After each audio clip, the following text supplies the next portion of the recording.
예. 예, 안녕하십니까.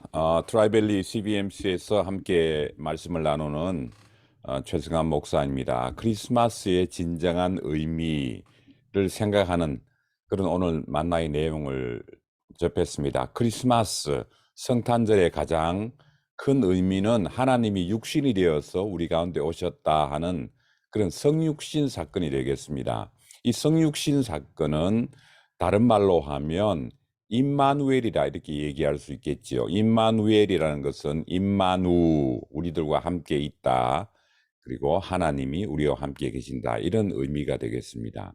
임마누엘이 가지고 있는 세 가지 정도의 의미를 한번 생각해 보려고 하는데요. 첫 번째는 이 임마누엘은 우연히 그저 불쑥 나타난 사건이 아니라 기원전 8세기에 남유다에서 활동하던 이사야 선지자를 통해서 예견된, 예언된 그런 사건이다. 그렇게 우선 생각해 볼 수 있고, 두 번째는 이 임마누엘 사건을 통해서 회복의 사건이 일어났다. 포로된 자, 눈먼 자, 눌린 자, 병든 자, 가난한 자, 소외된 자, 연약한 자, 이런 사람들을 위로하고 격려하고 일으키고 회복하고 치유하고 자유를 주는 그런 회복의 사건이다.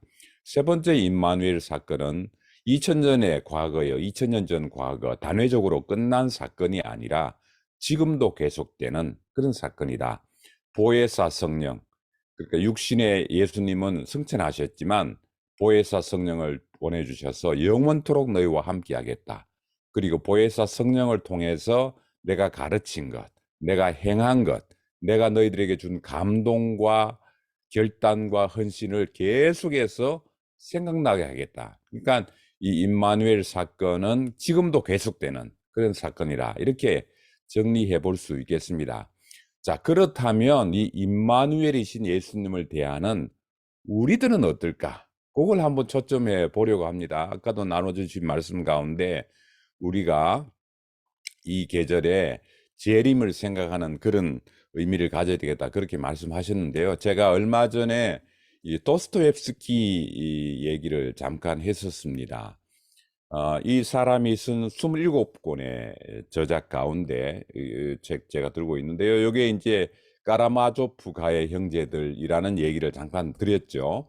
거기에 나오는 이 대신문관 얘기는 사실은 도스토옙스키가 마지막 작품으로 구상을 해두었던 그런 이야기입니다. 그런데 여러 형편상 따로 이렇게 그 이야기를 만들지를 못하고 까라마조프 가의 형제들이라는 이 책에 삽입하는 것으로 그렇게 이제 마무리를 했습니다. 어떻게 보면 이 작품은 도스토옙스키의 미완성 작품이라 이렇게 볼 수가 있어요. 근데 이 대신문관 얘기에 보면 무신론자의 시각을 통해서 무신론자의 관점을 통해서 기독교를 날카롭게 파헤친 그런 천재의 얘기가 들어 있습니다. 우리가 그 얘기를 굉장히 귀담아 경청할 그런 필요가 있습니다.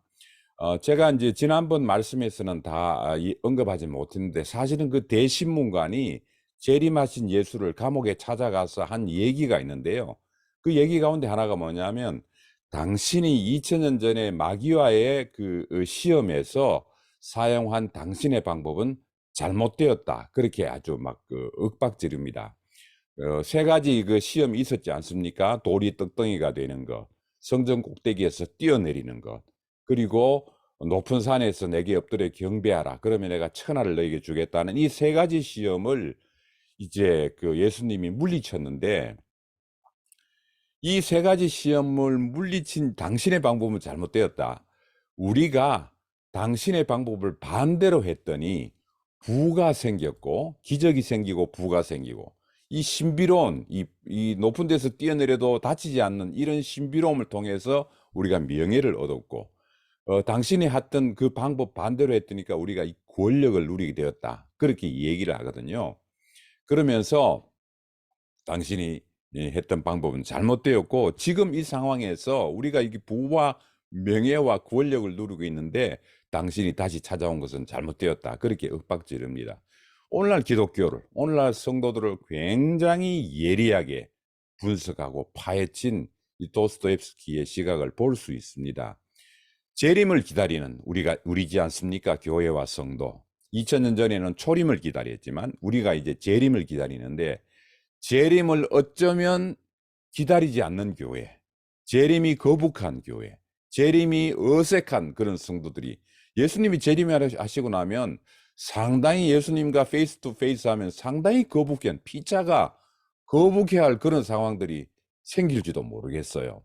그래서 사실은 이 기적, 신비, 권세, 부와 명예와 권력도 다 하나님께서로부터 나온 거지요. 문제는 이 기적과 신비와 권세냐, 기적과 신비와 권세를 허락하신 하나님이냐는 거죠.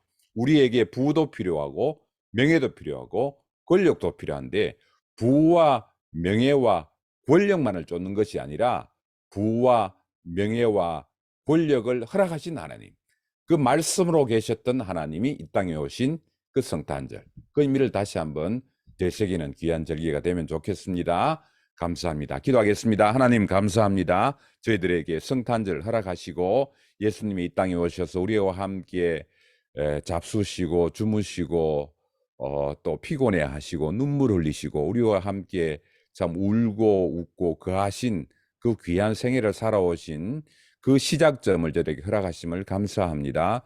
우리의 가장 아픈 부분, 우리의 고뇌, 슬픔, 아픔, 희망, 환희, 또 절망을 다 경험하신 예수님께서 우리를 위로하시고 격려하시고 또 다시 오시마 약속하시고 우리가 다시 오실 예수님을 기다립니다. 하나님께서 예수님이 이 땅에 다시 오실 때에 우리가 기쁨으로 맞이할 수 있도록, 재림이 거부가지 않도록, 재림이 어색하지 않는 그런 생애를 살아갈 수 있도록 인도해 주십시오. 감사합니다. 예수님의 이름으로 기도하였습니다. 아멘. 네.